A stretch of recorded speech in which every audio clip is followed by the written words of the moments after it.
Hello guys, देखिए हम अपने यूनिट एटॉमिक स्ट्रक्चर के साथ डील कर रहे थे, जिसके अंदर हमने बेसिकली इलेक्ट्रोमैग्नेटिक वेव थ्योरी के साथ डील किया था। उसकी लिमिटेशंस हमने पढ़ी थी, photo electric effect and black body radiation heat capacity of solids. तो आज बेसिकली हमें फोटो इलेक्ट्रिक इफेक्ट के साथ डील करना है।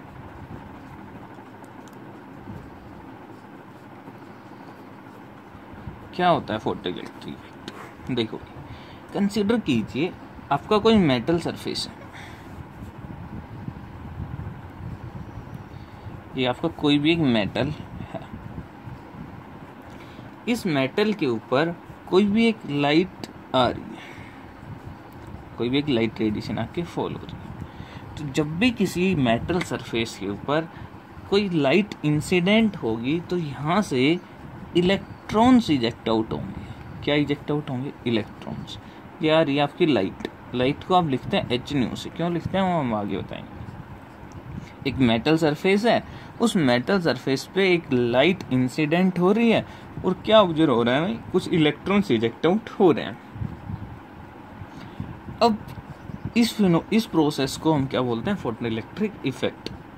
अब ये जो ऐसा नहीं है कि कोई भी रेडिएशन आके फॉल करेगी आपके मेटल सरफेस पे और आपका इलेक्ट्रॉन इजेक्ट हो जाएगा। बेसिकली हमने अभी तक रदरफोर्ड पढ़ा है। रदरफोर्ड ने क्या कहा था? ये न्यूक्लियस और इसके चारों तरफ आपके इलेक्ट्रॉन्स रिवॉल्व कर रहे होंगे। अब ये न्यूक्लियस है, इन इलेक्ट्रॉन्स को अपनी तरफ अट्रैक्टेड रखेगा। सो अगर आपको इलेक्ट्रॉन इजेक्ट आउट करना है तो एनर्जी प्रोवाइड करनी पड़ेगी। अगर आपको इलेक्ट्रॉन इजेक्ट आउट करना है, वो एनर्जी क्या करेगी? इस न्यूक्लियस जो पॉजिटिवली चार्ज स्पीसीज है और जो आपका इलेक्ट्रॉन नेगेटिवली चार्ज स्पीसीज है, अगर इनके बीच की फोर्स ऑफ अट्रैक्शन को ब्रेक करते हैं तो आपका इलेक्ट्रॉन क्या हो जाएगा? इजेक्ट आउट हो जाएगा। सो अगर ये जो आपकी लाइट रेडिएशन जो फॉल हो रही है, इसके पास इतनी एनर्जी है कि वो इस फोर्स ऑफ अट्रैक्शन को ब्रेक कर पाए, तभी आपका इलेक्ट्रॉन इजेक्ट आउट होगा, अदरवाइज इलेक्ट्रॉन इजेक्ट आउट नहीं होगा। तो देखो, तो अब बात करते हैं यहाँ पे कैसे डिफाइन करेंगे। हम बोलते हैं when radiation of a certain minimum frequency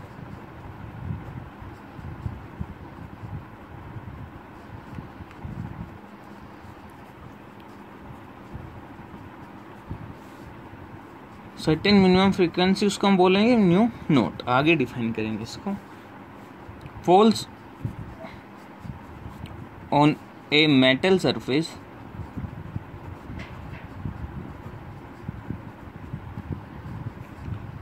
then electrons are ejected from from the surface of metal।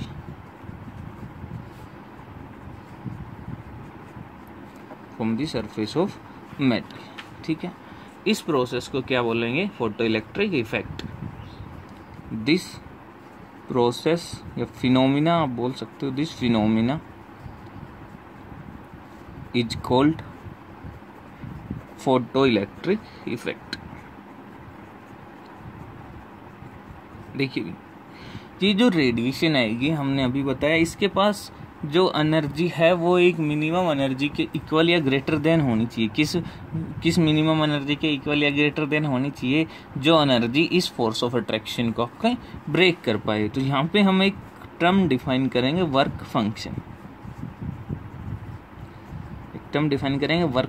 जिसको हम लिखेंगे फाई से। क्या होता है work function? The minimum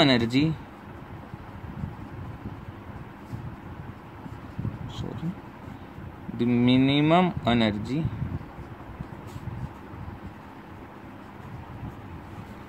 required by a radiation to eject electron from a metal surface।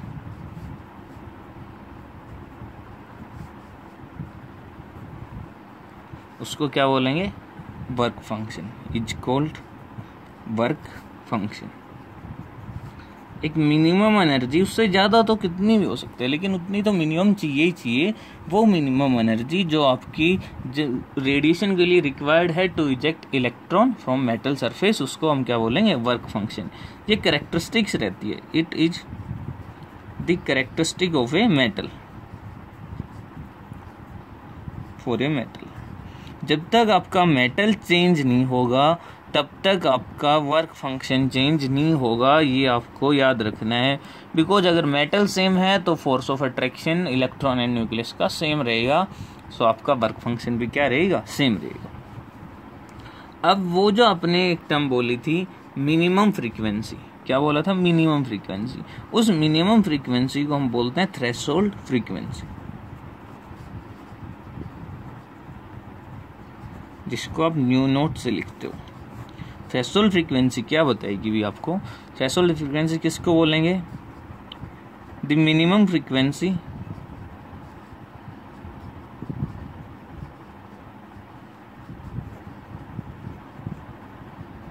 Of radiation required to eject electron from a metal surface। एक metal surface से electron eject करने के लिए जो आपको मिनिमम फ्रीक्वेंसी की requirement होगी उसको क्या बोलते हैं, थ्रेशोल्ड फ्रीक्वेंसी। उसको किससे लिखेंगे हम, न्यू नोट से। किससे लिखेंगे भाई, न्यू नोट से, ठीक है। तो ये आपकी क्या है, थ्रेशोल्ड फ्रीक्वेंसी। देखिए भी जो इलेक्ट्रॉन आपके इजेक्ट आउट होंगे उनको क्या बोलते हैं हम, photo electrons. Electrons ejected from metal surface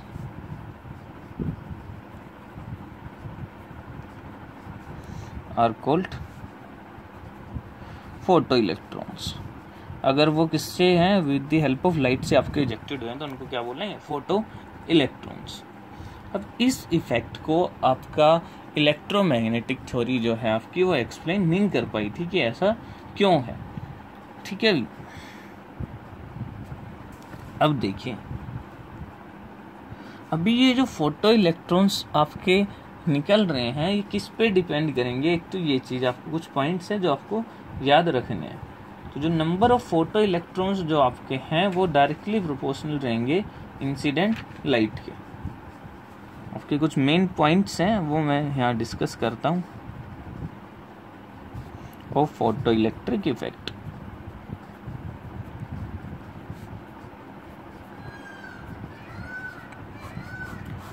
main point के अंदर सबसे पहला number of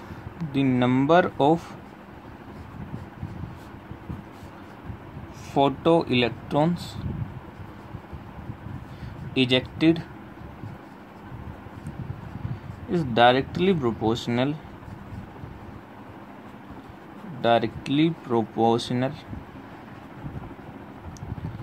to the intensity of light। किसके डायरेक्टली प्रोपोर्शनल रहेंगे, इंटेंसिटी ऑफ लाइट के डायरेक्टली प्रोपोर्शनल रहेंगे। तो आपके नंबर ऑफ फोटो इलेक्ट्रॉन जो हैं वो डायरेक्टली प्रोपोर्शनल है किसके, intensity of light.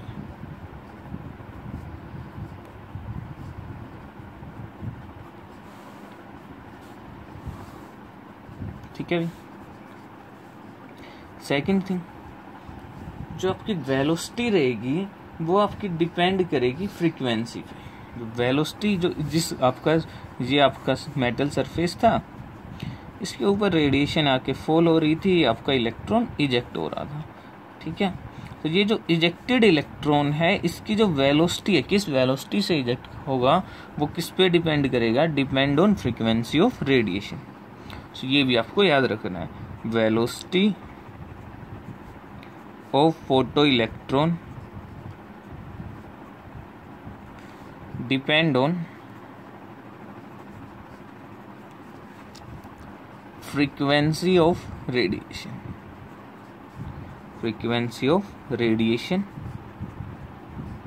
but independent of intensity of radiation. ये सब हम आगे डील करेंगे कैसे आपके डिस्कशन। तो अभी एक नया एक साइंटिस्ट आया, उसकी एक नई थ्योरी आई इसको एक्सप्लेन करने के लिए। इलेक्ट्रोमैग्नेटिक थ्योरी तो एक्सप्लेन कर नहीं पाई, तो उसके लिए आई आपकी नई प्लैंक्स क्वांटम थ्योरी। एक साइंटिस्ट होते थे हमारे मैक्स प्लैंक। उन्होंने क्या किया, किसने दी थी, गिवन बाय मैक्स प्लैंक।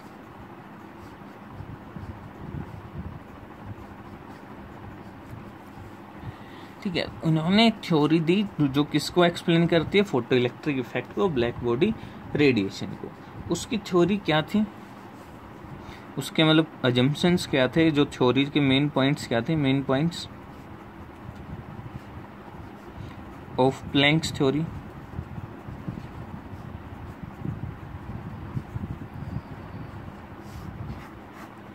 देखिए प्लैंक्स की थ्योरी, पहले आप एक लेमन लैंग्वेज में समझिए उसने क्या किया, कैसे उसने, हाँ उस चीज़ को आप एक लेमन लैंग्वेज में समझाते हैं। सपोज करो ये आपकी एक बुलेट प्रूफ ग्लास है, यहाँ पे आपका ऑब्जर्वर खड़ा है,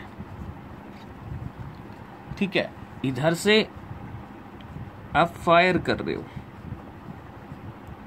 मेरी ड्राइंग इतनी अच्छी नहीं है, इधर से आप फायर कर रहे हो तो ये बुलेट आएगी।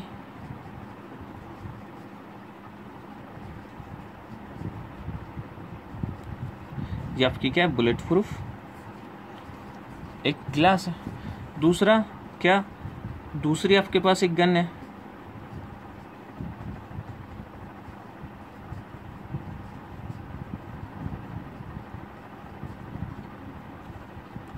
कोई दूसरी आपके पास गन है, इधर इससे भी कोई ऑब्जर्वर है, वो आपका ऑब्जर्व कर रहा है, यहाँ खड़ा है, सेम ऑब्जर्वर है, यहाँ से भी आप फायर कर रहे हो।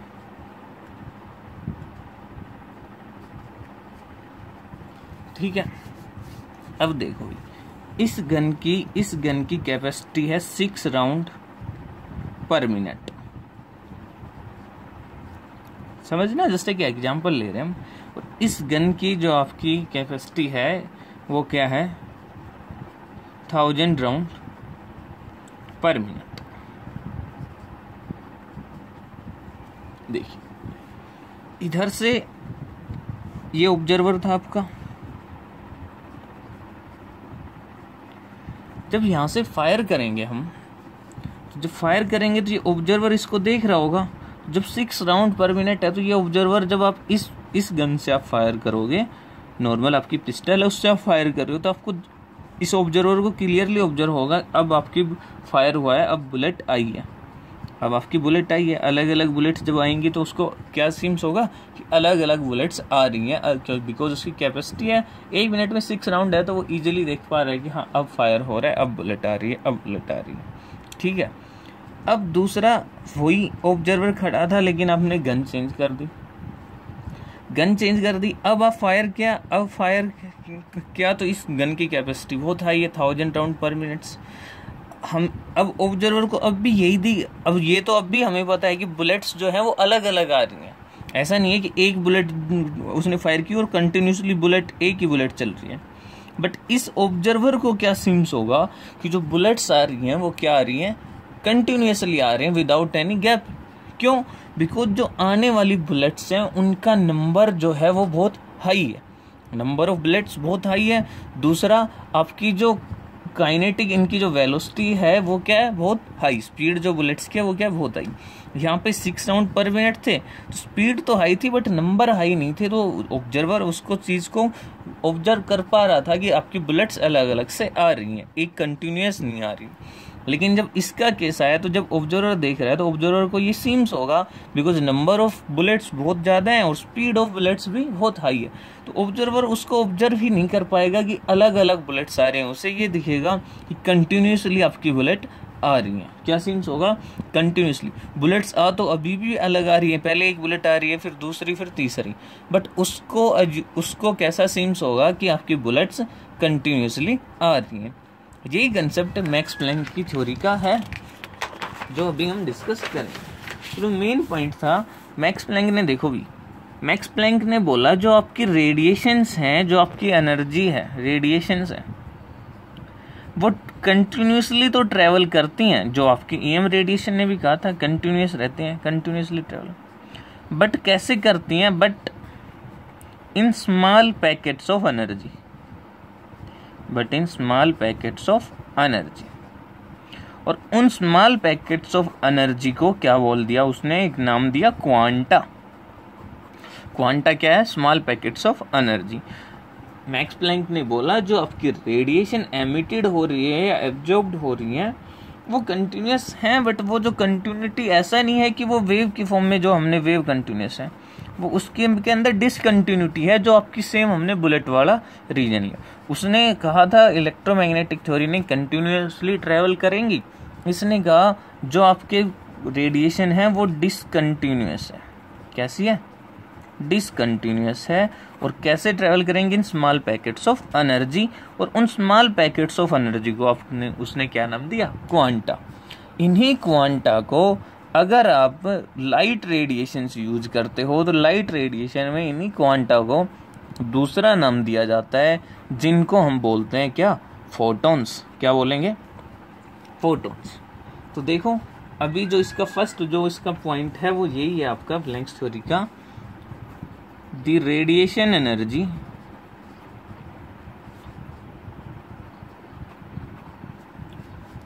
इज एमिटेड और एब्जॉर्ब्ड डिसकंटिन्यूसली। कैसे? Discontinuously in the form of small packets of energy called quanta, जिसको उसने क्या नाम दिया? Quanta. These quanta are called photons in case of sunlight। अगर आप सनलाइट की बात करोगे तो इन्हीं क्वांटाज को हम क्या बोलेंगे? फोटॉन्स बोलते हैं। सेकंड उसने क्या कहा? सेकंड पॉइंट उसका क्या था? ये जो आपका क्वांटा है, ये जो आपका फोटोन है, इसकी जो एनर्जी जो रहेगी वो डायरेक्टली प्रोपोर्शनल रहेगी फ्रीक्वेंसी ऑफ रेडिएशन। उसने क्या कहा? Energy of quanta is directly proportional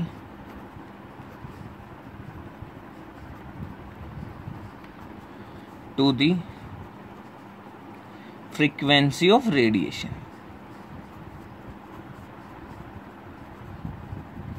frequency of radiation की आपकी डायरेक्टली प्रोपोर्शनल रहेगी। तो यहां से हम लिख सकते हैं E is directly proportional to nu. जब आप ये प्रोपोर्शनलिटी साइन हटाओगे तो यहाँ पे एक प्रोपोर्शनलिटी कांस्टेंट आएगा H न्यू, वेयर H क्या है? यहाँ पे H को हम बोलते हैं प्लैंक्स कांस्टेंट। H क्या है आपका? Planck's constant. और इसकी वैल्यू आपको पता होनी चाहिए, जो हम यूज करेंगे बार-बार न्यूमेरिकल में, 6.63 इंटू 10⁻⁻34 जूल पर सेकेंड। यहाँ पे न्यू क्या है? Frequency of radiation. एंड आपका E क्या है? Energy of quanta, energy of A quanta.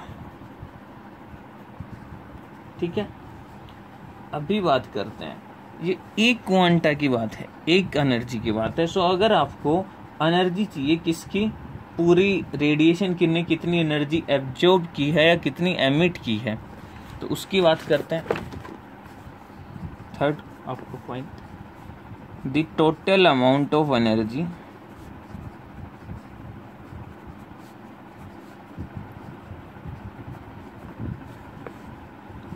Emitted और absorbed.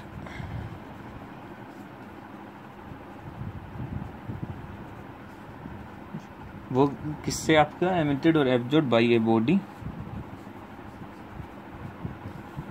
Will be equal to, किसके इक्वल रहेगी?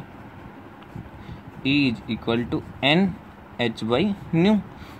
n क्या है, वेयर n क्या है आपका नंबर ऑफ क्वांटा, कितने आपके क्वांटा है, जो फोटॉन्स एब्जॉर्ब हुए हैं, नंबर ऑफ फोटॉन्स, या फिर आप बोले क्वांटा, कितने क्वांटा या कितने फोटॉन्स बॉडी ने एब्जॉर्ब या एमिट किए हैं। तो टोटल एनर्जी एब्जॉर्ब या एमिटेड एक का हमें पता है, एक की हमें पता लग गया कितना है hν। तो अगर उसने n एमिटेड किए हैं तो कितनी एनर्जी उसने टोटल एमिट की होगी nhν। अगर उसने एब्जॉर्ब किए हैं तो भी कितना होगा nhν। तो हमने वहाँ पे लिखा था कि एनर्जी रेडिएशंस को हमने hν से लिख रहे थे, वो इसीलिए वजह से लिख रहे थे प्लैंक्स की उसके, ठीक है। तो ये आपको पता होना चाहिए। ये आपके सिंपल से हैं, इन पे हमें कुछ न्यूमेरिकल्स डिस्कस करने हैं, आगे हमें फोटो इलेक्ट्रिक इक्वेशन पढ़नी है। अभी आपका फोटो इलेक्ट्रिक इफेक्ट चलेगा, अभी एक दो लेक्चर और होंगे तब जाके आपका ये फोटो इलेक्ट्रिक इफेक्ट कंप्लीट होगा। ये सभी अब हम जो पढ़ रहे हैं सारा फोटो इलेक्ट्रिक इफेक्ट का ही पार्ट है, ठीक है। आई होप समझ आया होगा, बाकी हम नेक्स्ट लेक्चर में डिस्कस करते हैं। Thank you.